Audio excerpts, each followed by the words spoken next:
ኢየሱስ ክርስቶስ ምንድነው? አልፋ ነው። እስቲ በሉ ኦሜጋ ነው። መጀመሪያውና መጨረሻው። ለዮሐንስ ምን አለው? አነ ውእቱ አልፋና ኦሜጋ እኔ ነኝ። አነ ቀዳማዊ ፊተኛው እኔ ነኝ። ወአነ ዳህራዊ ኋለኛውም እኔ ነኝ።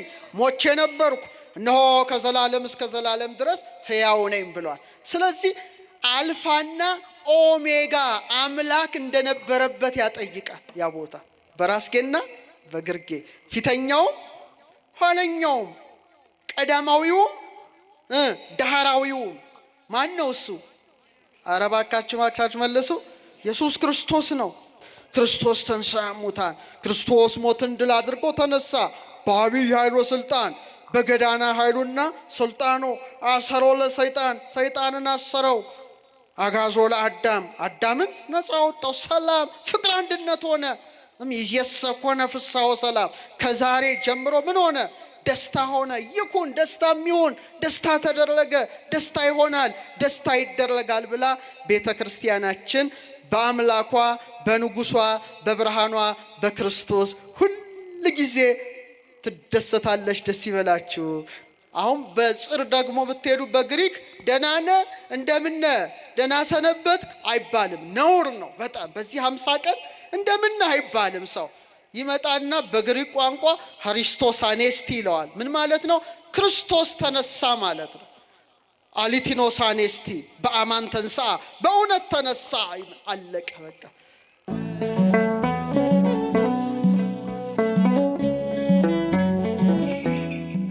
በስመ አብ ወወልድ ወመንፈስ ቅዱስ አሐዱ አምላክ።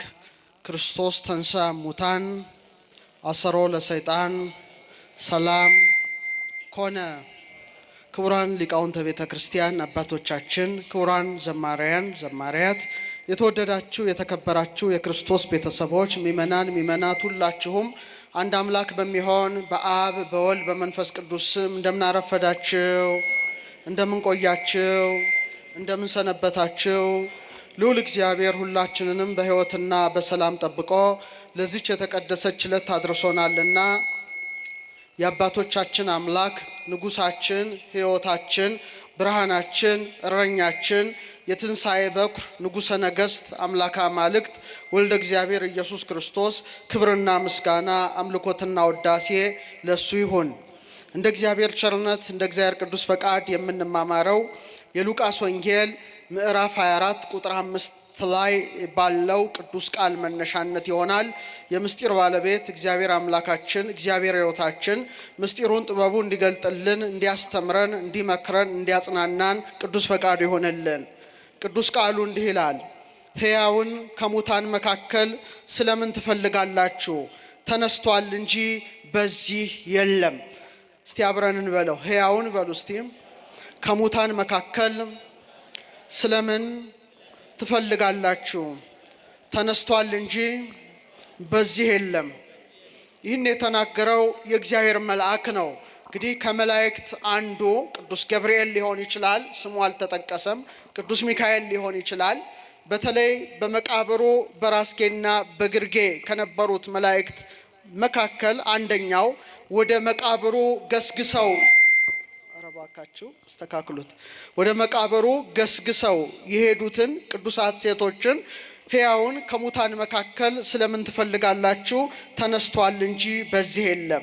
ስለዚህ በዚህ ኃይለ ቃል መነሻነት እንማማራለን። የምስጢር ባለቤት እግዚአብሔር አምላካችን እግዚአብሔር ንጉሳችን እግዚአብሔር ሕይወታችን ምስጢሩን ጥበቡ እንዲገልጥልን ቅዱስ ፈቃዱ ይሁንልን። እንኳን ለብርሃነ ትንሣኤው በሰላም አደረሳችሁ። እስቲ ለዚህ ዕለት ያደረሰንን አምላክ እናመስግን። ዛሬ እንደሚታወቀው ዳግማይ ትንሣኤ ነው። የክብር ባለቤት ጌታችን በ8ኛው ቀን ማለትም በተነሳ በሳምንቱ እሁድ 11ዱ ደቀ መዛሙርት ባሉበት በዝግ ቤት ገብቶ የቶማስን ጥርጣሬ ያስወገደበት ታላቅ ዕለት ነው። ስለዚህ ጠዋት በስፋት እንደተማራችሁ በማመን እኔ ግን አጠቃላይ ስለ ጌታችን ስለ አምላካችን ስለ ንጉሳችን ስለ ሕይወታችን ስለ ኢየሱስ ክርስቶስ ትንሣኤ እንማማራለን። እግዚአብሔር አምላክ ምስጢሩን ጥበቡን ለሁላችን የሚግለጥልን። የጌታችን ትንሣኤ እጅግ የሚገርም ነው። በጣም በርካታ ምስጢራት አሉት። ከጽንሰቱ ጀምሮ እስከ ትንሣኤው እስከ ዕርገቱ እስከ ምጽአቱ በነቢያት ያልተነገረ ትንቢት ያልተቆጠረ ሱባኤ የለም። በተለይ ዮሴፍና ኒቆዲሞስ በድርብ በፍታ ገንዘው በሐዲስ መቃብር አኖሩት። የቀበሩትም ስፍራ የአትክልት ስፍራ እንደነበረ ወንጌላዊው ጽፎልናል። የምን ስፍራ ነበር ይላል? የአትክልት ስፍራ ነበረ። መቃብሩ ምን ነበረ? አዲስ መቃብር ነበረ። ከዚህ ጀምሮ ትርጓሜውን ያመሰጠርን እናያለን። እግዚአብሔር አምላክ ምስጢሩን ጥበቡን ለሁላችንም ይግለጥልን። እንግዲህ ነቢየ እግዚአብሔር ኢሳይያስ መንፈስ ቅዱስ የራቀውን አቅርቦለት የረቀቀውን አጉልቶለት የክብር ባለቤት ኢየሱስ ክርስቶስ 3 መዓልት 3 ሌሊት ስለሚያርፍበት ስለ መቃብሩ በምዕራፍ 11 ቁጥር 10 ላይ ማረፊያውም የተከበረ ይሆናል አለ። ማረፊያው ምን ይሆናል? የተከበረ ይሆናል ማለት የከበረ ስጋው የሚያርፍበት መካነ መቃብሩ የከበረ ቦታ እንደሆነ አስቀድሞ ኢሳይያስ መስክሮ ነበረ። ምክንያቱም መላው የዓለም ሕዝብ ሄዶ ምን ይልበታል? ይባረክበታል፣ ክብርን ያገኝበታል እና በሐዲስ መቃብር አኑረውታል። ለጊዜው ዮሴፍ የአርማትያሱ ዮሴፍ ለሱ ብሎ የሰራው አዲስ መቃብር ነው። ፍጻሜው ግን በሐዲስ መቃብር ማኖራቸው እኔና እናንተን ካሮጌ ማንነታችን ከብልየት አድሶ ሐዲስ ሕይወትን የሰጠን ማን ነው? ኢየሱስ ክርስቶስ ነው። ስለዚህ አዲሲቱን ሕግ ወይም ሐዲስ ኪዳንን የሰራው አምላክ ኢየሱስ ክርስቶስ መሆኑን ያጠይቃል። ሁለተኛ ደግሞ አጠቃላይ የሰው ልጆችን ካሮጌ ማንነታቸው ከብልየት ማንነታቸው ወደ ሐዲስ ሕይወት እንዳመጣቸው ለማጠየቅ ለጊዜው ዮሴፍ ባደረገው ፍጻሜው ግን ክርስቶስ ባወቀው በሐዲስ መቃብር አኑረውታል። ታዲያ መተርጉመ መጻሕፍት ምን ይላል? ከእርሱም በፊት ሆነ ከእርሱም በኋላ አንድ ሰው ከድንግል ማርያም እንዳልተወለደ በተመሳሳይ መልኩ ከእርሱም በፊት ሆነ ከእርሱም በኋላ ማንም በዚህ መቃብር አልተቀበረም ነበር በማለት ያነሰዋል። ከቃሉ ጋር ናቸው። ከመቤታችን ከጌታ በፊትም ሆነ ከጌታ በኋላ ማንም እንዳልተገኘባት በተመሳሳይ መልኩ ጌታም የተቀበረበት መቃብር ከእርሱ በፊትም ሆነ ከእርሱ በኋላ ማንም አልተቀበረበትም። ስለዚህ ነገር በተለይ የኢትዮጵያ ሊቃውንት አባቶቻችን ሲያስተምሩ ሰው በተቀበረበት ቦታ ተቀብሮ ቢሆን ኖሮ ምን ይሉ ነበረ? በኋላ የሚነሱ ስውታን ቢጸ ሐሳውያን መናፍቃን ምናልባት ለምሳሌ የኤልሳ አጽም ታውቃላችሁ? የኤልሳ አጽም የተቀበረበት ቦታ ነበረ። አንዱ ሞቶ ኤልሳ በተቀበረበት መቃብር ላይ ሲያኖሩት የኤልሳ አጥንት ሲነካው የሞተው ምን ብሏል? ተነስቷል። በነገሥት መጽሐፍ እንደተጻፈ። በተመሳሳይ መልኩ ከነቢያት አንዱ በተቀበረበት ቦታ ቢቀብሩት ኖሮ በስልጣኑ አልተነሳም፣ በነቢዩ ወይም በዛ ቅዱስ ጸጋ ተነስቷል ብለው ምክንያተ ስህተት ይፈልጉ ነበረ። ስለዚህ እሱ ባወቀ በሐዲስ መቃብር ተቀብሯል እና የተቀበረበት ቦታ ደግሞ የአትክልት ስፍራ ነበር ይላል። የምን ስፍራ ነበር ይላል?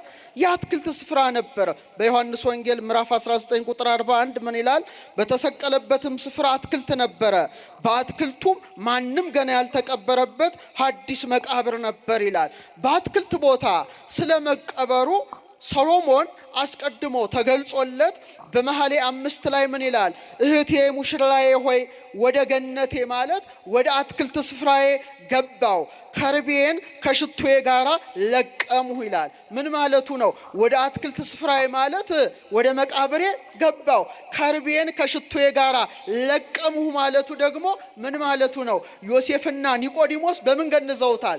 በከርቤ በሽቱ ገንዘው በአትክልቱ ስፍራ አኑረውታል። ስለዚህ በሰሎሞን አድሮ ወደ አትክልት ስፍራዬ ማለትም ወደ ገነቴ ወደ መቃብሬ ስፍራዬ ገባው፣ ከርቤን ከሽቶዬ ጋር ለቀምሁ በማለት አስቀድሞ አናግሯልና በእውነት በአትክልት ስፍራ በሐዲስ መቃብር የክብር ባለቤት ንጉሠ ሰማያት ወምድር ኢየሱስ ክርስቶስን አኑረውታል። እንግዲህ የአትክልት ስፍራ በጣም ብዙ ነገር አለው። ለምሳሌ የመጀመሪያው አባታችን ማን ነበረ? አዳም ነበረ። አዳም ዕፀ በለስን በልቶ የወደቀው የት እያለ ነው? የአትክልት ስፍራ የሆነችው ኤዶም ገነት ላይ ነበረ። ስለዚህ ኃጢአት የተጠነሰሰ የአትክልት ስፍራ በሆነችው በኤዶም ገነት በመጀመሪያው አዳም ተጠነሰሰ። ሁለተኛው አዳም ኢየሱስ ክርስቶስ ደግሞ በአትክልት ስፍራ ተቀብሮ ያንን እርግማን ምን አደረገው? ነቀለው ማለት ነው። ስለዚህ ቀዳማዊው አዳም በአትክልት ስፍራ በኤዶም ገነት ውድቀትን፣ ሞትን ሲያመጣ ዳግማዊ አዳም ኢየሱስ ክርስቶስ በአትክልት ስፍራ ተቀብሮ ትንሣኤን ገልጧል። ክብር ምስጋና ለስሙ ይሁንና አዎ ታዲያ አንድ መተርጉም ምን ይላል? የኢየሩሳሌም ጳጳስ የነበረ ቅዱስ ቄርሎስ ምን ይላል? ጌታ አለ በወንጌሉ አነ ውእቱ ሐረገ ወይን ዘጽድቅ፣ እኔ የወይን ሐረግ ነኝ ብሎ እንደተናገረ ወይን ከሚበቅልበት የአትክልት ስፍራ ተቀበረ ይላል። በዚህም በአዳም ምክንያት እሾህና አሜከላን እንድታበቅል በምድር ላይ የመጣውን እርግማንን አስወገደ ይላል። አዳምን ሲረግመው ምን ብሎት ነበረ? ምድር ካንተ የተነሳ እሾህና አሜከላ ታብቅል ብሎ ነበረ። በእሾህ የተመሰለ በአሜከላ የተመሰለ መርገመ ሥጋ መርገመ ነፍስን ሊያጠፋልን በምን ስፍራ ተቀበረ አለ? በአትክልት ስፍራ በሐዲስ መቃብር ተቀበረ አለ። በእውነት የአትክልት ስፍራ ምን ያለበት ነው? ምን ያለበት ነው? አዝሬት አትክልትና እጽዋት የሚበቅሉበት ነው አይደል? የአትክልት ስፍራ ጋርደን። በተመሳሳይ መልኩ እኔና እናንተ ለክርስቶስ ምኖቹ ነን? ተክሎቹ ነን፣ አትክልቶቹ ነን፣ እጽዋቱ ነን። እኛን ተንከባክቦ የሚያሳድግ ልህቀት መንፈሳዊ የሚሰጠው ማን ነው? ራሱ ኢየሱስ ክርስቶስ ነው። ተመልከቱ፣ ይሄ ሁሉ ምስጢር አለ። ለዚህ ነው ማርያም ስታየው የአትክልት ጠባቂ መስሏት ነበር ይላል። የምን ጠባቂ? ቅዱስ ያሬድ በድጓው ላይ ምን ይላል? ማርያም ይላል በትክክል መስለሸዋል ይላል። ጌታን የምን ጠባቂ? የአትክልት ጠባቂ። እኛ ተክሎቹን የሚጠብቅ የማያንቀላፋ እረኛ፣ እውነተኛው ገበሬ፣ እውነተኛው የወይን ሐረግ እሱ ማን ነው? መድኃኔ ዓለም ክርስቶስ ነውና እሱ ባወቀ የአትክልት ስፍራ ሐዲስ መቃብር ውስጥ አኑረውታል። ከዚያም 3 መዓልትና 3 ሌሊት በከርሰ መቃብር አደረ። ስንት ቀንና ስንት ሌሊት? 3 ቀንና 3 ሌሊት። ይህም እንዲሁ የመጣ አይደለም። በተለይ ሆሴዕ በምዕራፍ 6 ቁጥር 2 ላይ ከ2 ቀን በኋላ ያድነናል፣ በ3ኛውም ቀን ያስነሳናል፣ በፊቱም በሕይወት እንኖራለን በማለት አስቀድሞ ክርስቶስ 3 ቀን 3 ሌሊት በመቃብር እንደሚያድር ተናገረ?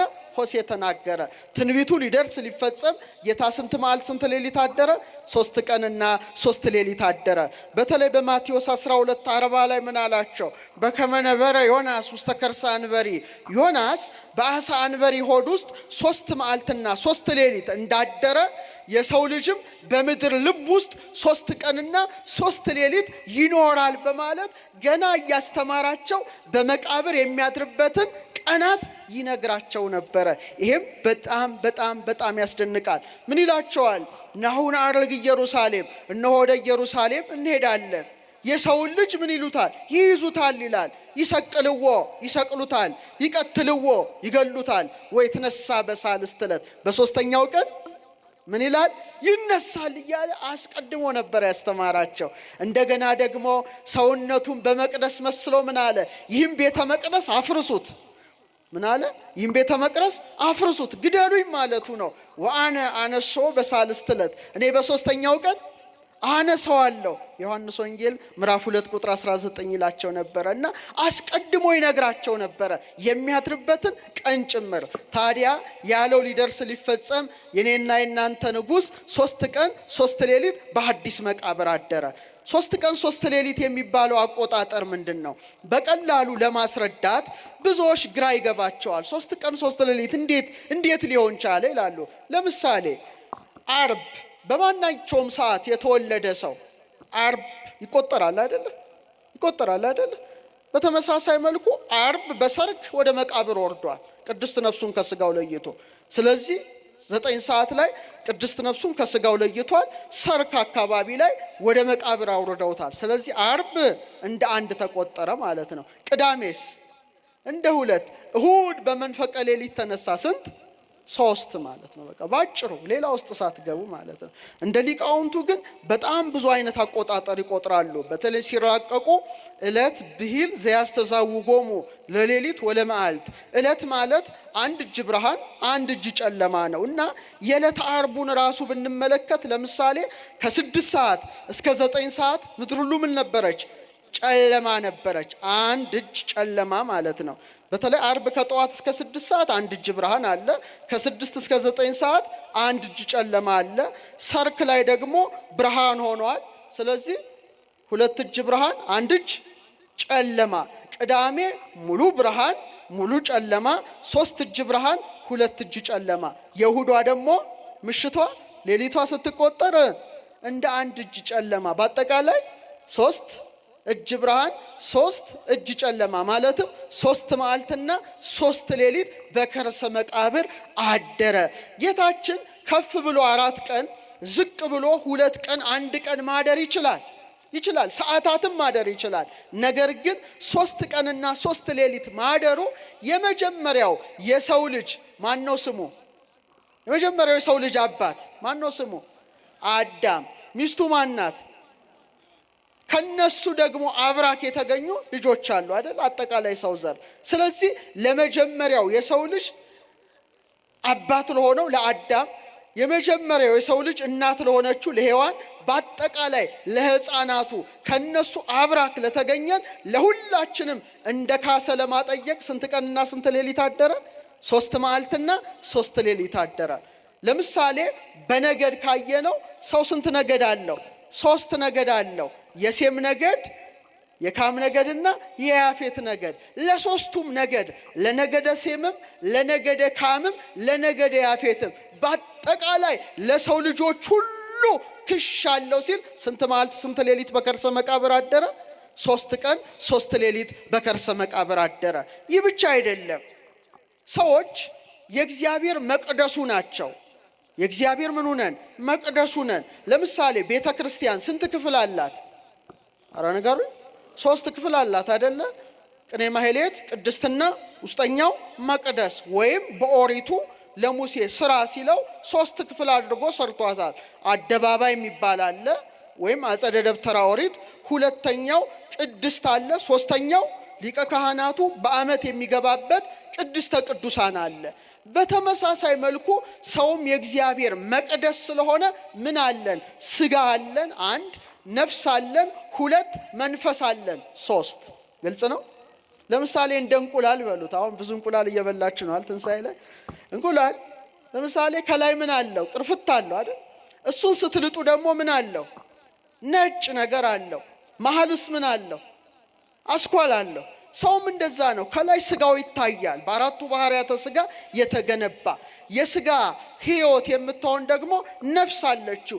የእግዚአብሔር ማደሪያ ደግሞ የውስጥ ምን አለን? መንፈስ አለን ማለት ነው። የሰው ልጅ ግን ስጋውንም ነፍሱንም መንፈሱንም ለሰይጣን ሰጥቶ ወድቆ ነበረ። የኔና የናንተ ጌታ 3 መዓልት 3 ሌሊት በመቃብር አድሮ ስጋችንን ነፍሳችንን መንፈሳችንን ሁሉ የሱ ገንዘብ አደረገ። ክብር ምስጋና ለስሙ ይሁን። አዎ ስጋችን የክርስቶስ ነፍሳችን የክርስቶስ ሶስተኛዋ መንፈሳችን የክርስቶስ ሆናለች። ስለዚህ 3 ቀን 3 ሌሊት በከርሰ መቃብር በማደሩ አዳም፣ ሔዋን፣ ሕፃናቱ፣ ትውልደ ሴም፣ ትውልደ ካም፣ ትውልደ ያፌት ስጋችን ነፍሳችን መንፈሳችን በሙሉ ተጠገነ ማለት ነው። በጣም ደስ ይላል። ይህ ብቻ አይደለም። የሰው ልጆች ኃጢአት በ3 መልኩ ሰርተዋል። በስንት ሰርተዋል? ለምሳሌ አዳምና ሔዋን በ3 መልኩ ኃጢአት ሰርተዋል። 1 በሐልዮ በማሰብ ሰርተዋል። አምላክነትን ተመኙ። በለሱን ስታይ ጎመዠች ይላል። ይሄ ሐልዮ ነው። ከዛ ከእባቡ ጋራ ተነጋገሩ፣ በመናገር በደሉ። 3ኛስ በመስራት በለሷን ምን አደረጉ? በሉ። በስጋ በነፍስ በመንፈስ ወደቁ። በሐሳብ በመናገር በመስራት በደሉ። የኔና የናንተ ጌታ ደግሞ 3 መዓልት 3 ሌሊት በከርሰ መቃብር በማደር የሰው ልጆች አባትና እናት የሆኑት አዳምና ሔዋን በማሰብ 1፣ በመናገር 2፣ በመስራት 3 የሰሩትን ኃጢአት ሁሉ ደመሰሰ። ክብር ምስጋና ለስሙ ይሁን። ይሄ የሱ ካሳ ነው። ሌሎቹ ሊቃውንት ደግሞ ወሰለስቱ ዕድዋኒሁ ለሰብ የሰው 3 ጠላቶች ነበሩ። አንደኛው ሞት ነው። ሁለተኛው ፍዳ ነው፣ ሶስተኛው ኃጢአት ነው። ስለዚህ ሶስቱንም ምን አደረጋቸው? ሻራቸው። ስለዚህ ጌታችን 3 መዓልት 3 ሌሊት በከርሰ መቃብር እንዳደረ እኔም እናንተም በአጠቃላይ ሁላችን መጀመሪያ ወደ ቤተ ክርስቲያን ስንመጣ ወንዶች በ40 ቀናችሁ ሴቶች በ80 ቀናችሁ ስትመጡ ቀሳውስቱ ምንድነው የሚያደርጉት? ገንዳውን ውሃ ይመላሉ አይደል? ጸሎተ ክርስትናውን ጸሎተ አኮቴቱን ያደርሳሉ። መጽሐፈ ክርስትናውን ጸልየው በኋላ ባርከው ቡሩክ ሲሉት ውሃው ይለወጥና ከክርስቶስ ቀኝ ጎን የፈሰሰው ውሃ ይሆናል። ያን ጊዜ 3 ጊዜ ምን ያደርጉናል? ብቅ ጥልቅ ብቅ ጥልቅ። ስንት ጊዜ? ለምንድን ነው የሚያደርጉን? ክርስቶስ አምላካችን ስንት ቀን በመቃብር አድሯል? አያችሁ፣ ተሳተፍን ማለት ነው። ይሄንን 3 መዓልት 3 ሌሊት በከርሰ መቃብር እንዳደረ ከክርስቶስ ጎን በወጣው ማየገቦ ውስጥ ቀሳውስቱ 3 ጊዜ ብቅ ጥልቅ ያደርጉናል፣ መጨረሻ ያወጡናል ማለት ነው። ይሄ ትንሣኤው ነው። 3 ጊዜ ብቅ ጥልቅ ማድረጋቸው ደግሞ ካውዱ ምንድነው? ጌታችን ስንት ቀን መቀበሩ?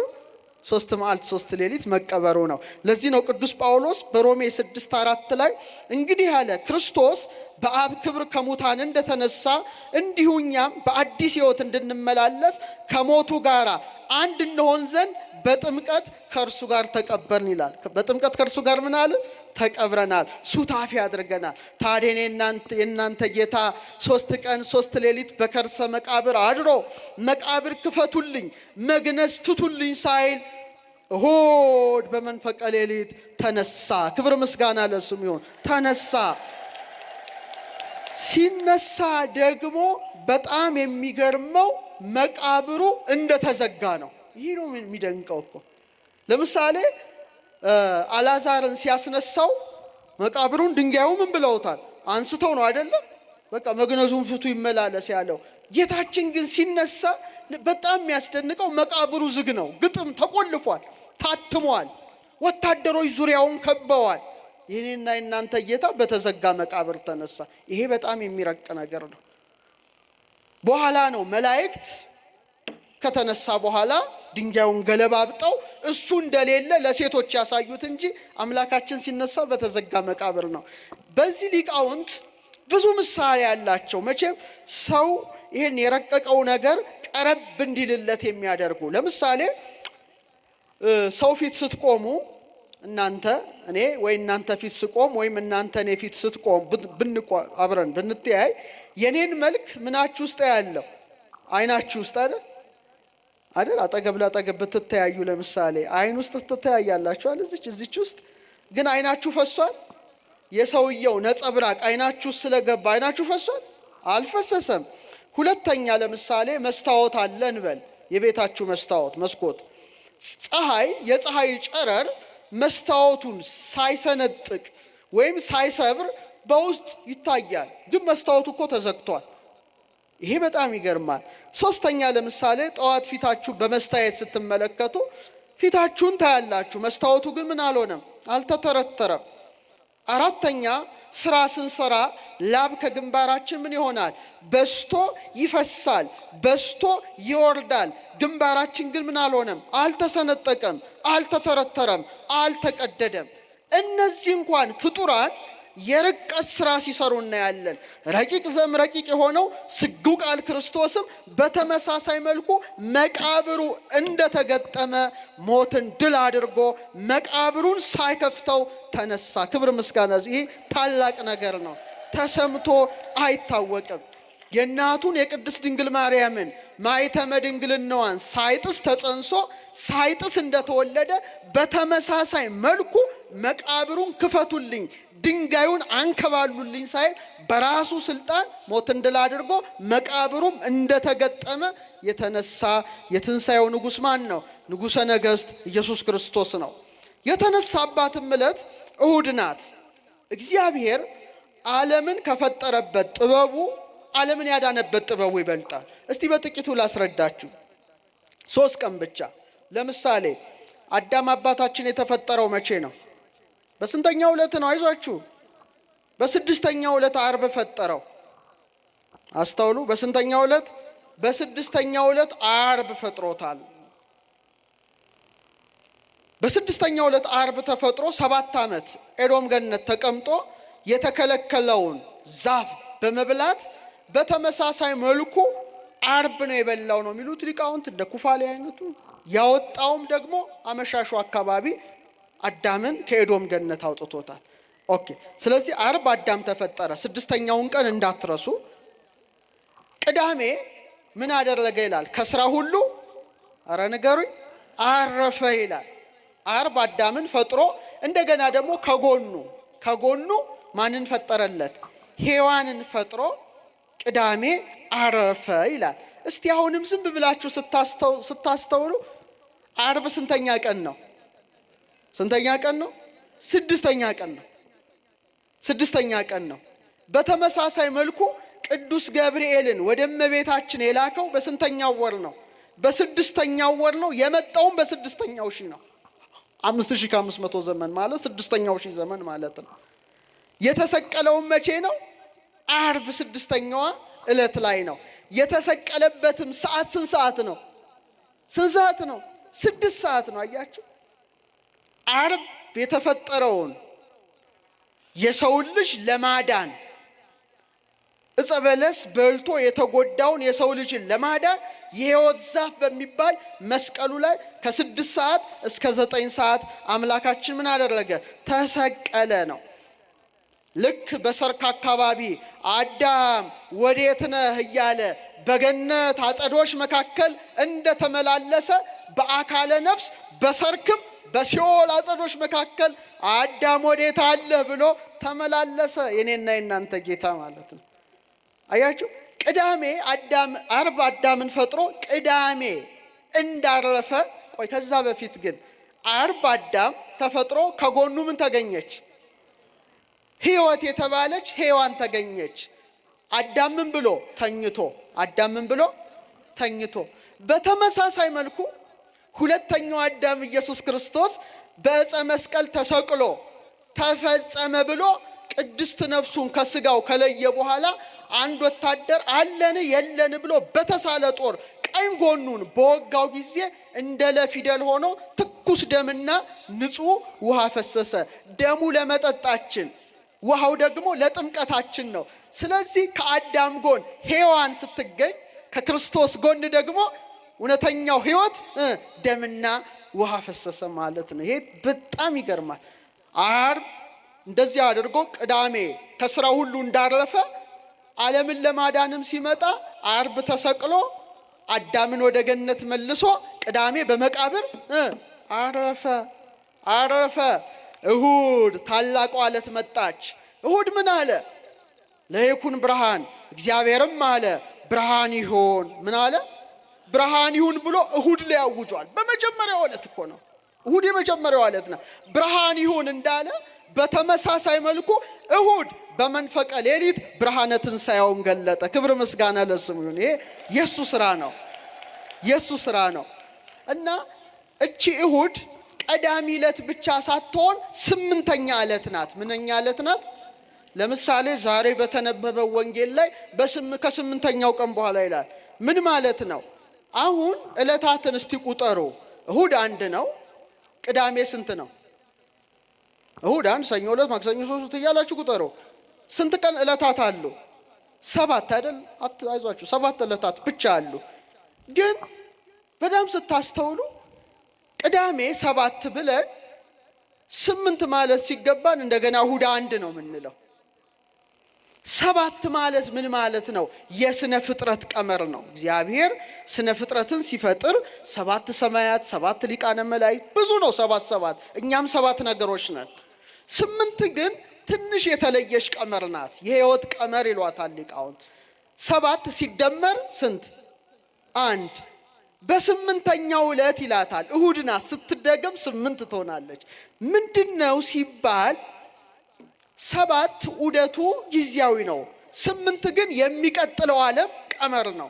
ለዚህ ነው 8ኛው ሺህ ሲባል ሰዎች መዓቱን ምኑን ብቻ ነው የሚያስቡት። ይህ አይደለም። ያ እንዳለ ሆኖ 8 የሕይወት ቀመር በመሆኗ ከክርስቶስ ጋር የምንኖርበትን ዘላለማዊ ሕይወትን የምታመለክት ናት። ስለዚህ ጌታችን መድኃኒታችን ኢየሱስ ክርስቶስ ኢየሱስ የሚለው ስሙን ያገኘው በስንተኛው ቀን ነው? በተወለደ በስምንተኛው ቀን ነው። አያችሁ፣ ስሙ ኢየሱስ ተባለ። በቃ በግዝረት ማለት ነው። እና የሕይወት ቀመር መሆኗ ልናውቃት ወንጌላዊ ማቴዎስ ወንጌልን ሲጽፍ የዳዊት ልጅ የአብርሃም ልጅ ይለዋል። የማን ልጅ? የዳዊት ልጅ የአብርሃም ልጅ። የዳዊት ልጅ ይለዋል። ዳዊት ለእሴይ ስንተኛ ልጁ ነው? ስምንተኛ ልጁ ነው። አብርሃምስ ከስምንት ጋር ነው የተያያዘው። የወለዳቸው ልጆች ብዛት ስንት ነው? አብርሃም 8 ልጆችን ነው የወለደው። የሚገርም ነው። እንደገና ደግሞ በስምንተኛው ቀን ግዝረትን ሰጥቶታል። ስለዚህ 8 ቀላል አይደለም ነው። በጣም ብዙ ምስጢር አለው። ስለዚህ የክብር ባለቤት 8ኛ ተብላ በምትቆጠረው ለምሳሌ ኖህ በመርከብ ውስጥ ስንት ሆኖ ተረፈ? ንገሩኝ። 8 ሆኖ ተረፈ። 8ኛው ትውልድ ከአዳም ጀምሮ ማን ነው? ማቱሳላ ነው። 969 ዓመት ኖረ። ትልቅ ዓመት ነው። የሕይወት ቁጥር ናት። ስለዚህ 8ኛ ተብላ በምትታሰብ ወይም ደግሞ ዕለተ ብርሃን ተብላ በምትጠራበት እሁድ በመንፈቀ ሌሊት የኔና የናንተ ጌታ ሞትን ድል አድርጎ ተነሳ። እውነተኛው ሕይወት ኢየሱስ ክርስቶስ ነው። እና ዳዊት ስለዚህ ዕለት ይገለጥለታል። ዛቲ ዕለትን ተገብረ እግዚአብሔር፣ እቺ ዕለት አለ እግዚአብሔር ስራ የሰራባት ናት አለ። እሁድ በሷም አለ ፈጽሞ ደስ ይበለን። ለምን? አስቀድሞ ዓለምን ካለመኖር ወደ መኖር አምጥቶ ፈጠረ። መቼ? አይዟችሁ፣ መቼ? እሁድ። እንደገና ደግሞ የምትወዱት መልአክ ቅዱስ ገብርኤልን ልኮ በማኅፀነ ድንግል ተጸነሰ። መቼ? እሁድ። ሶስተኛ 3 ቀን አይደለም፣ ከዛ በፊት ደግሞ በአህያና በውርንጫዋ ተቀምጦ እየተመሰገነ ሆሳዕና በአርያም ለወልደ ዳዊት እየተባለ ቡሩክ ዘይመጽእ በስመ እግዚአብሔር እየተባለ እየተመሰገነ ዞረባት። ማንን? እሁድን፣ ሰንበተ ክርስቲያን። ይልቁኑ ደግሞ ሞትን ድል አድርጎ ተነሳ። መቼ? እሁድ። እንደገና ለሐዋርያት መንፈስ ቅዱስን ልኮ 71 በአጠቃላይ 72 ቋንቋ ገለጸበት። መቼ? እሁድ። ዳግመኛ ዓለምን ለማሳለፍ በታላቅ ግርማ የሚመጣባት በዮሐንስ ራእይ ምዕራፍ 1 ቁጥር 10 ላይ የጌታ ቀን የተባለች ምንድናት? እሁድ ናት። ደስ አይልም? ለዚህ ነው ቤተ ክርስቲያን በትንሣኤው ዕለት ምስባኳ ምንድነው? ዛቲ ዕለትን ተገብረ እግዚአብሔር፣ እቺ ለተውል እግዚአብሔር ስራ የሰራባት ናት። በሷም ፈጽሞ ደስ ይበለን፣ ደስ ይበለን። ቅዱስ ያሬድ ምን ይላል? ዮም ፍስሐ ኮነ በሰንበተ ክርስቲያን፣ ዛሬ አለ በክርስቲያን ሰንበት በእሁድ ታላቅ ደስታ ተደረገ። ለምን? እስመ ተንሥአ ክርስቶስ እሙታን፣ ክርስቶስ ሞትን ድል አድርጎ ምን ብሎባታል? ተነስቶባታል። ቀደሳ ወአክበራ ወአልዓላ እንኩሎን መዋል አልዓላ፣ ለያት አለ፣ አከበራት። ከዕለታት ሁሉ ምን አደረጋት? ከፍ አደረጋት። ክብር ለሰንበተ ክርስቲያን ይሁን፣ ለእሁድ ማለት ነው። በጣም በጣም በጣም ታላቅ ዕለት ናት። እና እስቲ ዓርብን አስባችሁ እሁድን ስታስቡ ምን ይሰማችኋል? ዓርብን ያሰበ ሰው እሁድ የሚመጣ አይመስለውም። ያዕቆብ ዘስሩግ ምን ይላል? ዓርብና እሁድን ሲያነጻጽር እስቲ አስቡት። ሁላችሁም በመንፈስ ሆናችሁ። ዓርብ አለ እረኛው ተመቶ በጎቹ ጠቦቶቹ ተበታትነው ነበረ። እሁድ ደግሞ አለ ተኩላዎቹ ፈረጠጠዋል። አይገርም? መንጋዎቹ በደስታ ተመሎ። ዓርብ ይሁዳ ገንዘብ ተቀበለ። ቀያፋ ምክር ሲሰጥ ሲያወግዝ ተሰማ። ጸሐፍት በሁካታ ውስጥ ነበሩ። ጲላጦስ ተቀምጧል። ጌታችን ምሰሶን ይዞ ቆሟል። ስምዖን ክዷል። እንድርያስም የለም። ሐዋርያትም ተበትነዋል። ዛሬ ግን አለ ቀያፋ እሁድ ኀፍረት ተከናንበዋል። ግራ መጋባት ውስጥ ገብቷል። ይሁዳም ራሱን ብሩን በትኖ ራሱን አንቋል። ጸሐፍት መናገር ተስኗቸዋል። የምኩራብ አለቆች በኀፍረት ራሳቸውን ሸፍነዋል። አይሁድ ተበትነዋል። ሐዋርያት ደግሞ ተሰብስበዋል። ደስ ይበላችሁ፣ ጌታችን በመነሳቱ ይሄ ሁሉ ነገር ተለወጠ። ስለዚህ ይህች ዓለም ለእኔና ለእናንተ ዕለተ ዓርብ ልትሆን ትችላለች። ዋናው ደስታ መቼ ነው? ዕለተ እሁድ ነው። እሱም ማን የሚመጣባት? የይሁዳ አንበሳ ኢየሱስ ክርስቶስ ዓለምን ለማሳለፍ የሚመጣባት ለክርስቲያኖች ሁሉ ምንድናት? ዕለተ እሁዳቸው ናት። ከሞት ተነስተን ብርሃንን ለብሰን ብርሃን ተጎናጽፈን መንግስቱን የምንወርስባት ታላቅ ዕለት በመሆኗ ዕለተ ብርሃን ትባላለች። ምን ትባላለች? ዕለተ ብርሃን። ስለዚህ ኢየሱስ ክርስቶስ አምላካችን ሞትን ድል አድርጎ ሲነሳ ትንሣኤው የተለየ በመሆኑ ቅድስት ተብሏል። እስቲ በሉ ድገሙት። ትንሣኤው የተለየ ነው ማለት ነው። ለምሳሌ ሊቃውንት ምሳሌ ሲያመጡ የኢያኢሮስ ሴት ልጅ በወንጌል ወልደ መበለት የመበለቲቱ ልጅ አልዓዛር ከሞት ተነስተዋል። ያስነሳቸው ግን ማን ነው? ኧረ እባካችሁ ማን ነው? ራሱ ኢየሱስ ክርስቶስ ነው። እሱ ግን ሲያስነሳው ማን ነው? ወተንሳይኩ በስልጣነ ባሕቲቴ ይላል። በራሱ ስልጣን ነው የተነሳ። ይሄ በጣም የሚገርም ነው። እና አልዓዛር ተነስተዋል፣ ግን ምን ሆነዋል? እንደገና ፈርሰዋል፣ በስብሰዋል፣ በመቃብር ወድቀዋል። እርሱ ግን የተነሳው መፍረስ መበስበስ በሌለበት ስጋ ነው። እና አልዓዛር ተነስተዋል፣ ሞተዋል፣ እንደገና ትንሣኤ ዘጉባኤን ይጠብቃሉ። የኔና የናንተ ጌታ ኢየሱስ ክርስቶስ ግን ዳግመኛ ሞት እንዳይገዛው እናውቃለን፣ እንዳይሞት እንዳይገዛው እናውቃለን ብሎ ጳውሎስ በሮሜ 6:9 ላይ እንዳስቀመጠ ሞትን ድል አድርጎ ተነሳ። ዓለም ሁሉ በብርሃነ ትንሣኤው ተመላ። ደስ ይበላችሁ። በጣም ደስታ ነው። የደስታ ጊዜ ነው። እና ደግሞ የመላእክት ምስክርነት ያስደስታል። መላእክት ወደ መቃብሩ ገስግሰው ለሄዱት ሴቶች ነጫጭ ልብስ ለብሰው ነው የተገለጡት። ደስ አይልም? እንደናንተው ለብሳችሁ እንዳለ ነጫጭ ልብስ ነው። ምንድነው? በትንሣኤው ምን ሆነዋል? ደስታ ሆነዋል። ጨለማ ርቋል። ሞት ተወግዷል። ስለዚህ ወርኃ ትፍሥሕት ነው። ጌታችን ታቦር ተራራ ላይ ሲገለጥ ልብሱ እንደ በረዶ ምን ሆነ ይላል? ነጭ ሆነ ይላል አይደል? ለምን? ንጹሕ ባሕርይ አምላክ ነው። መላእክትም ያን ጊዜ ነጫጭ ለብሰው ለዚህ ነው ቤተ ክርስቲያናችን በትንሣኤ ዕለት መንበሩን ሁሉ መጋረጃውን ሁሉ ነጭ በነጭ አድርጋ በእውነት ብርሃን ከሰማይ የፈሰሰ እስኪመስል ድረስ ቅዱሳን መላእክትን የምንመስልበትን ነገር የምናየው እና ምን አሉ? ሕያውን ከሙታን መካከል ስለምን ትፈልጋላችሁ? ተነስቷል እንጂ በዚህ የለም በማለት ሞትን ድል አድርጎ ስለተነሳው ስለማን መሰከሩ? ስለ ኢየሱስ ክርስቶስ መሰከሩ። እስቲ መላእክትን አስቧቸው። እንዲህ መላእክት ነገር ይገርማል። ለምሳሌ ቅዱስ ገብርኤል ማንን አበሰረ? ዜና ጽንሰቱን ለድንግል አበሰረ። አንድ ሲወለድስ እልፍ አእላፋት መላእክት ወርደው ዜና ልደቱን አበሰሩ። ስብሐት ለእግዚአብሔር በሰማያት ወሰላም በምድር ብለው በቤተልሔም ዘመሩ። ዛሬም ደግሞ አምላካቸው ክርስቶስ ሞትን ድል አድርጎ ሲነሳ መልካሙን ዜና አዋጅ ለመመስከር ተነሱ። መላእክት የተደሰቱበት ዕለት ነው። ደስ ይበላችሁ። የደስታ ወቅት ነው፣ ሐዘን ያልተቀላቀለበት እና ቅዱስ ቄርሎስ የተባለ ታላቅ ሊቅ ምን ይላል? ጌታዬን እንድትሹ አውቃለሁ አላለም ይላል መልአኩ። ይልቁኑ አለ ማቴዎስ 28:5 ላይ የተሰቀለውን ኢየሱስን እንድትሹ አውቃለሁ አለ ይላል። ምን አለ? የተሰቀለውን።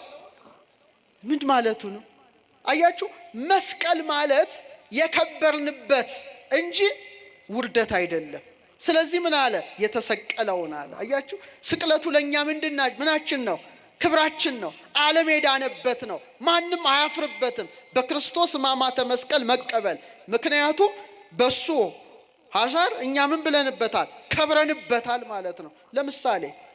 ለምሳሌ ሞትን ድል አድርጎ ሲነሳ እጆቹን እግሮቹን እና ጎኑን አሳያቸው ይላል አይደል? ዛሬ የተነበበው ወንጌል ምኑን አሳያቸው? እጁን አሳያቸው። ለምሳሌ ቅዱስ ጊዮርጊስ ሙቷል። በኋላ በትንሣኤ ዘጉባኤ ሲነሳ የገረፉት ግርፋት፣ ይሄ የቆራረጡት መቆራረጥ ሆኖ አይነሳም እንደምታውቁት። የክርስቶስ ግን ይሄ አይደለም። የኛ ባህሪያችን ተበትኖ ነው እንደገና የሚሰበሰበው። እሱ ግን መለኮት የተዋሃደው ስጋ ነው። ስለዚህ ችንካሮ አለ፣ ምልክቱ አሁን ድረስ እስከ በሌለው ፍጻሜ። የጎኑ ብስ አሰረ ቀኖት ይሉታል፣ አሰረ ርግዘት ይሉታል። ይሄ የተበሳው ጎኑ ምልክቱ አለ። ስለዚህ ለዚህ ነው እኮ ጎኔ እጄን እጄ እንዳሳችሁ። ስለዚህ የክርስቶስ እጁን ማየት ደስታ ነው አይደል እንዴ? መስቀሉን ማየት ደስታ ነው። በመቸንከሩ ምን ሆኗል? ወበቅንዋቲሁ ሰበረ ለነ ቀኖተ ሞት፣ የሞት ችንካርን ሰብሯል።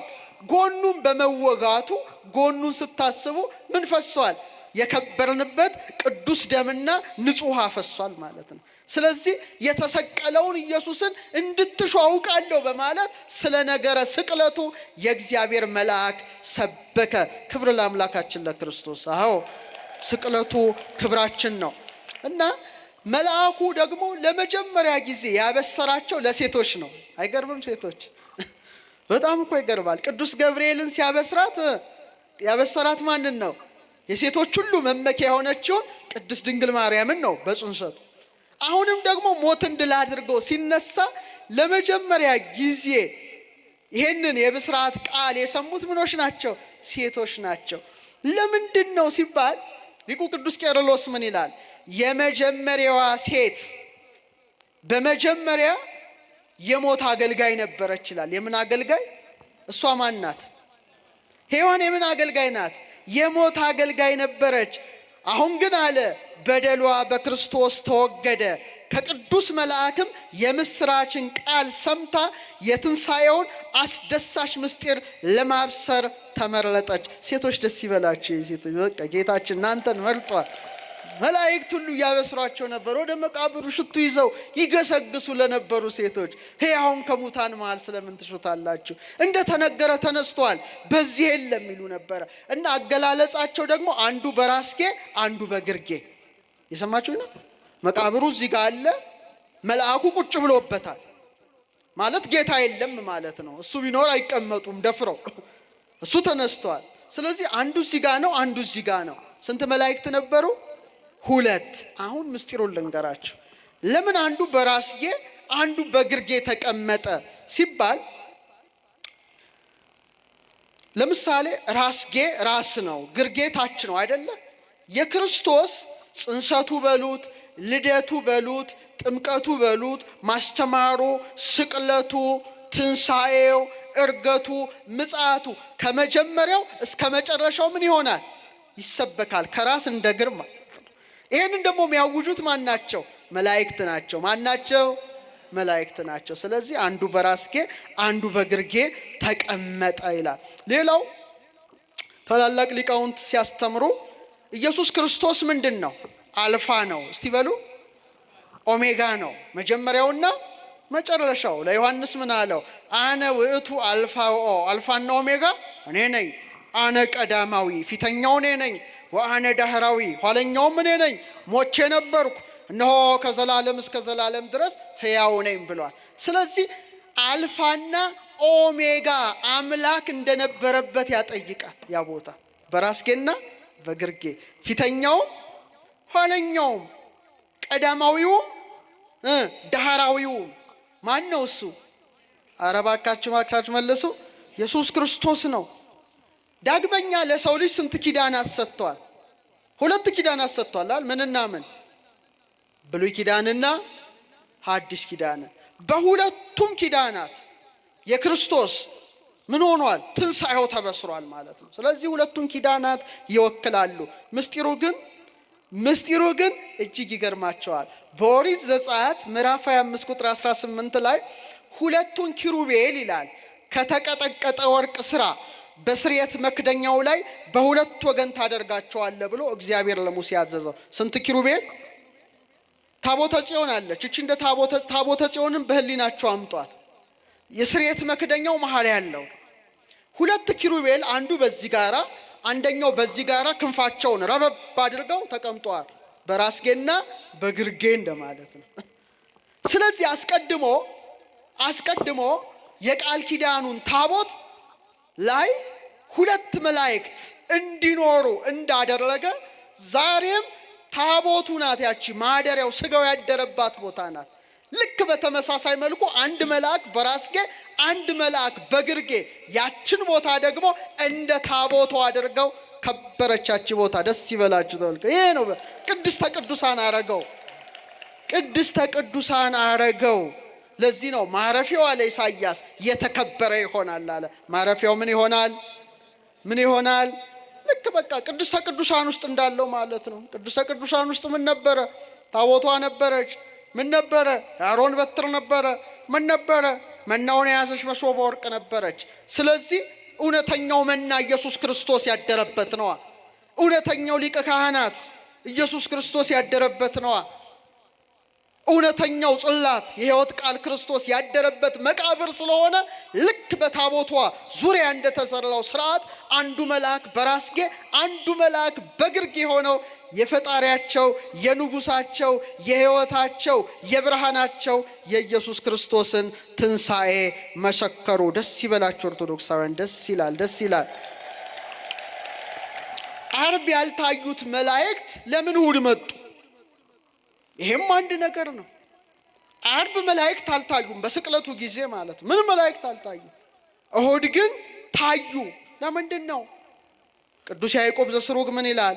በጎልጎታ አላየናቸውም፣ በቀራንዮ አላየናቸውም። ምክንያቱም እግዚአብሔር አብ ተቀዳሚ ተከታይ የሌለው ልጁን ለመስዋዕትነት አሳልፎ የሰጠባት ዕለት ናት። ያን ጊዜ በሰዶምና በገሞራ እንዳደረጉት በቀናይነት ይደመስሷት ነበር ኢየሩሳሌምን። ስለዚህ ይሄን ነገር ምን አደረገ? በዛ ቦታ እንዳሉ በአድናቆት ወይም ከተቆጡ የቤተ መቅደሱን መጋረጃ እንዲተረትሩ እንጂ ከዚህ ውጪ እንዲያደርጉ አልተፈቀደላቸው። እሑድ ግን የኔና የናንተ ጌታ በሱ ሞት የዓለሙ ድህነት፣ በሱ ሐሳር የዓለሙ ሁሉ ክብር ተደምድሟል። በመቃብር በማደሩ ሙስና መቃብርን አጥፍቷል። በመነሳቱ ትንሣኤያችንን አውጇልና መላእክት እጅግ ደስ ብሏቸው ዓርብ ያዘኑት መላእክት እሑድ ደግሞ በደስታ ሆነው ለቅዱሳት አንስት ለሐዘንተኞቹ ለሐዋርያት ትንሣኤን ሰበኩ።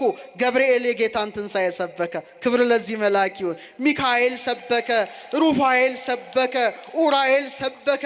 ማን የማይሰብከው አለ? እና ሲገለጽላቸው ደግሞ በእውነት በቃ በኦሬዛ አምሳል በሚቋቋሙት አምሳል ነው የእግዚአብሔር መልአክ የተገለጸላቸው። ስለዚህ ኦርቶዶክሳውያን የክርስቶስ ትንሣኤ የእኛን ትንሣኤ ምን ብሏል? አውጇል። ስለዚህ ሞትን አንፈራም። ለምን?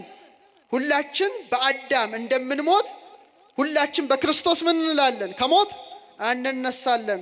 አሁን ግን ክርስቶስ ላንቀላፉት በኩራት ሆኖ ተነስቷል ይላል። እስራኤል በደንብ አስተውሉ። ዓርብ የፋሲካ በዓልን ያከብሩ ነበረ። ቅዳሜ የቂጣ በዓልን ያከብሩ ነበረ። እሑድ የበኩራት በዓልን ያከብሩ ነበረ። ሶስቱም ተከታታይ በዓል ነው። የፋሲካ በዓል ፋሲካ ማለት ምን ማለት ነው? ማለፍ ማለት ነው አይደለ? ፓስ ኦቨር ፓሳህ ይሉታል፣ እኛ ፍሽ እንለዋለን። ማለፍ የእስራኤልን የበኩር ልጅን መልአኩ እንዳይቀስፍ ይልቁኑ የግብፃውያንን በኩር እንዲቀስፍ እስራኤል ደግሞ ከዚያ እንዲሰወሩ የበጉን ደም በመቃኑ በጉበኑ በበራቸው ላይ እንዲቀቡት ማን አዘዘ? እግዚአብሔር አዘዘና ያ መልአክ ሲያይ ያለፈ የግብፃውያንን በኩር ቀስፏል። እስራኤል በበጉ ደም ዓርብ እንደዳኑ በተመሳሳይ መልኩ ዓለም በክርስቶስ ደም መቼ ዳነ? አረ ንገሩኝ። ዓርብ ዳነ። ፋሲካችን ክርስቶስ ተሰዋ አለ ቅዱስ ጳውሎስ። ፋሲካችን ክርስቶስ ታርዷል አለ። እነሱ በግ በሚያርዱበት ዕለት እውነተኛው የእግዚአብሔር በግ የተባለ ኢየሱስ ክርስቶስ ስጋውን ቆረሰ፣ ደሙን አፈሰሰ። ስለዚህ በዓለ ፋሲካን ተካው በሱ ደም ማለት ነው። ዓለም ዳነ። በተመሳሳይ መልኩ ቅዳሜ የቂጣ በዓል ያከብራሉ እስራኤላውያን። ምንድነው የቂጣ በዓል? እርሾ ያልተቀላቀለበት መጻጻ የሌለውን ቂጣ ይበላሉ። ከስንዴ የተሰራ ነው። ያ ደግሞ የምኑ ምሳሌ ነው? ለምሳሌ እርሾ ሙስናን፣ እርሾ የስህተት ትምህርትን ይወክላል።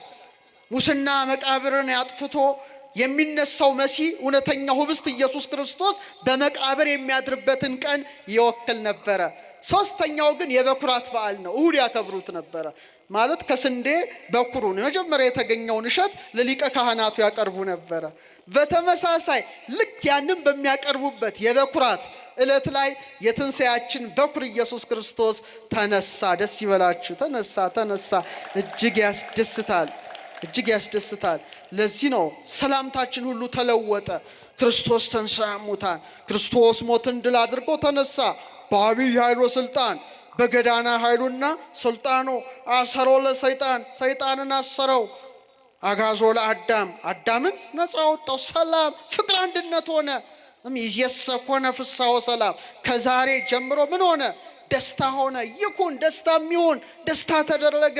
ደስታ ይሆናል፣ ደስታ ይደረጋል ብላ ቤተ ክርስቲያናችን በአምላኳ በንጉሷ በብርሃኗ በክርስቶስ ሁል ጊዜ ትደሰታለች። ደስ ይበላችሁ፣ ደስ ይበላችሁ። ትንሣኤው ደስ አይልም? ደስ አይልም? እስቲ ዝም ብላችሁ አስቡት። የትንሣኤ ዕለት ዓርብ አዝነን ልባችን ደምቶ የተሰቀለውን ክርስቶስን የሾህ አክሊሉን ስናይ፣ ጅራፉን ስናስብ፣ ችንካሩን ስናስብ፣ ግርፋቱን ስናስብ፣ ከለሜዳውን ስናስብ ምን ያላሰብ ነው አለ ዓርብ አይደል እንዴ? እሁድ ስትመጡ ደግሞ ቤተ ክርስቲያኑ ተለውጦ ሙሉ በሙሉ ነጭ ለብሶ ደስ አይልም እንዴ? ሊቃውንቱ አምመው ጠምጥመው ኧረ እንዴት ደስ ይላል። ትንሣኤ ከልዕለ አመነ ሁላችሁም መብራት አብርታችሁ። እውነት እኮ እኔ ኢየሩሳሌም ሰማያዊት ያለን አይመስልም? ቤተ ክርስቲያን እኮ ሰማያዊት ነው። ነጭ ለብሰን ሻማችንን መብራታችንን ጧፋችንን አብርተን ትንሣኤ ከልዕለ አመነ። ከዚች ቤተ ክርስቲያን እንዴት ሰው ይወጣል ባካችሁ? ብርሃነ ከፈኑ ዲቤነ ብርሃንን በእኛ ላይ ላክ ብለን ስንዘምር ይትፌሳ ሰማይ ደስ ይለዋል፣ ምድርም ሐሴት ታደርጋለች። ወይንፉ ቀርነ መሰረታተ ህምዝ የምድር መሰረቶች ሁሉ መለከትን ይንፉ። ተራሮች ሸንተረሮች ሁሉ ድምፅ ያሰሙ። ዮምሻ አባይ ፍስሐ በሰማያት ደስታው በምድር ብቻ አይደለም። የትንሣኤ ዕለት የት ጭምር ነው? በሰማያት ጭምር ነው። በኢዮር ላይ ያሉ ነገደ ኪሩቤል፣ ነገደ ሱራፌል፣ ነገደ ኃይላት ደስታን ያደርጋሉ። በራማ ያሉት ገብርኤል የሚመራቸው ነገደ አርባብ፣ ሩፋኤል የሚመራቸው ነገደ መናብርት፣ ሱሬል የሚመራቸው ነገደ ስልጣናት፣ ኤረር ያሉት ሰዳኬል የሚመራቸው ነገደ ሊቃናት፣ ቅዱስ ሰላቴል የሚመራቸው ነገደ መኳንንት፣ ቅዱስ አናኔል የሚመራቸው ነገደ መላእክት ደስታን ያደርጋሉ። በማን ትንሣኤ? በክርስቶስ ትንሣኤ። በምድር ያለን ደግሞ በጌታ መቅደስ ተሰብስበን ትንሣኤ ከልዕለ አመነ ብለን በደስታ የትንሣኤውን ሰላምታ አውጀን ሌላው በግ ለመብላት በሬ ለመብላት ሲሯሯጥ እኛ ደግሞ የመሲሁ የኢየሱስ ክርስቶስን ቅዱስ ሥጋውን ክቡር ደሙን ሌሊት ተቀብለን ራሱ ክርስቶስን ተዋህደን ደስ ብሏቸው እናቶቻችን ነጫጭ ለብሰው ሲሄዱ ከማየት የበለጠ ምን ደስታ አለ? ደስ ይበላቸው። ይህን ደስታ የሰጠን አምላክ። ሞት ተሸነፈ፣ ሞት ተዋረደ። ዛሬ ኢየሩሳሌም ለጌታ ትንሣኤ የሚሄዱ ብዙ ሰዎች አሉ። የጌታ ሥጋ እኮ እዛ የለም፣ ተነስቷል። ለምንድን ነው ታዲያ የሚሄዱት? ባዶ መቃብር ነው። አያችሁ፣ ባዶን መቃብር ሲያዩት የሞትን መዋረድ የሞትን መሸነፍ ይመለከታሉ። ብዙ ነበሩ፣ ብዙ ሃይማኖት መሪ ነን ያሉ ሁሉም በመቃብር ውስጥ ገብተዋል። ሥጋቸው በስብሷል። የኔና የናንተ ጌታ ግን በመቃብር የለም፣ እንደተናገረ ተነስቷል። ክብር ምስጋና ለአምላካችን ይሁን። በእውነት ያስደስታል፣ ያስደስታል። አንዳንድ ነገሮች ልንገራችሁ። በእኛ ቤተ ክርስቲያን የሚደረግ ትውፊትና በባህር ማዶ የሚደረግ አጭር ነገር ነው የምነግራችሁ። ለምሳሌ እኛ ክርስቶስ እስከ በዓለ ሃምሳ ደህና ነህ እንደምን ነህ አይባልም ነበረ። ድሮ ክርስቶስ ተንሥአ እሙታን ይለዋል አንዱን፣ በአብይ ኃይል ወሥልጣን ብሎ ይመልሳል። እንደምን ነህ ደህና ነህ እንዴት ከረም ይሄ አይባልም። ለክርስቲያን አልነበረም፣ ስርዓቱም አልነበረም። ክርስቲያኖች ሲገናኙ እስከ በዓለ ሃምሳ ድረስ የማንን ነገር ነው የሚያውጁት? የማንን ትንሣኤ? የአምላካቸውን የክርስቶስን ትንሣኤ ብታደርጉት መልካም ነበረ። ሌሎች ደግሞ አበባ ይለዋወጣሉ። ሌላ ወደ ኦርቶዶክሱ ዓለም ብትሄዱ አበባ አበባ የሚለዋወጡት አበባ ደግሞ ነጭ አበባ ነው። በእኛ ቤተ ክርስቲያንም በጾመ ድጓው ስርዓት ዓርብ የስቅለቱ ስዕል ይወጣል አይደለ? ማዕጠንቱ ንዋያተ ቅድሳቱ ይወጣሉ። አይታችኋል። ዓርብ ዕለት ምን ይላል? ቀይ ጽጌረዳ አድርጉ ይላል። እዛ ላይ ምን ማለት ነው?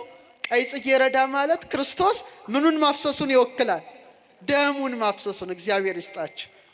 ቀይ ጽጌረዳ ለምን ትቄ አልባሲከ ልብስ ስለምን ቀላ ይላል ኢሳይያስ።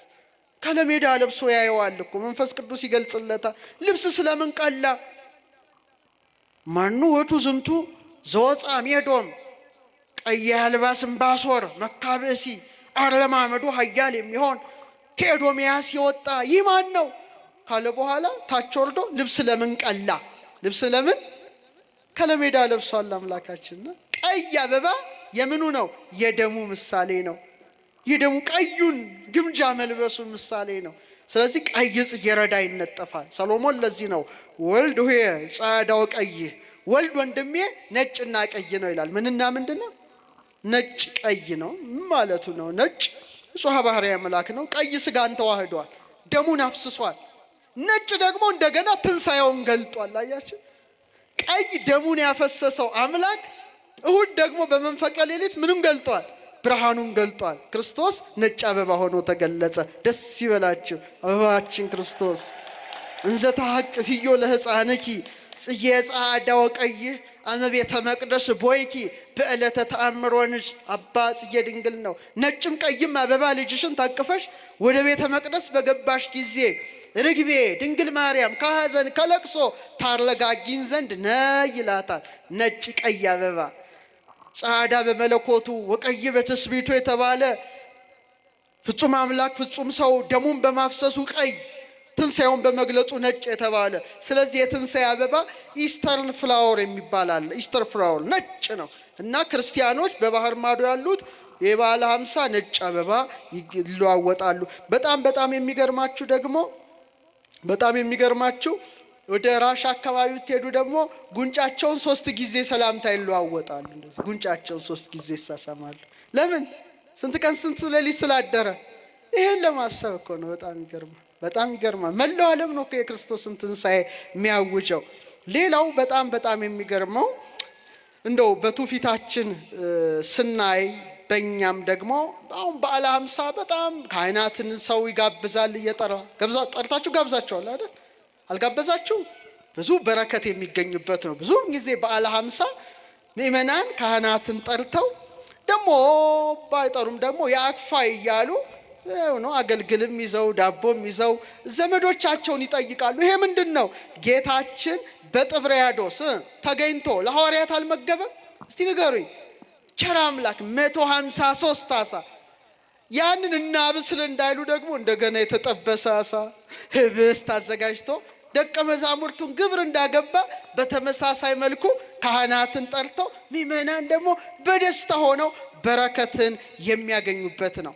አሁን በጽር ደግሞ ብትሄዱ በግሪክ ደናነ እንደምነ ደና ሰነበት አይባልም፣ ነውር ነው በጣም። በዚህ 50 ቀን እንደምነ አይባልም። ሰው ይመጣና በግሪክ ቋንቋ ሃሪስቶስ አኔስቲ ይለዋል። ምን ማለት ነው? ክርስቶስ ተነሳ ማለት ነው። አሊቲኖስ አኔስቲ በአማን ተንሳ፣ በእውነት ተነሳ። አለቀ በቃ።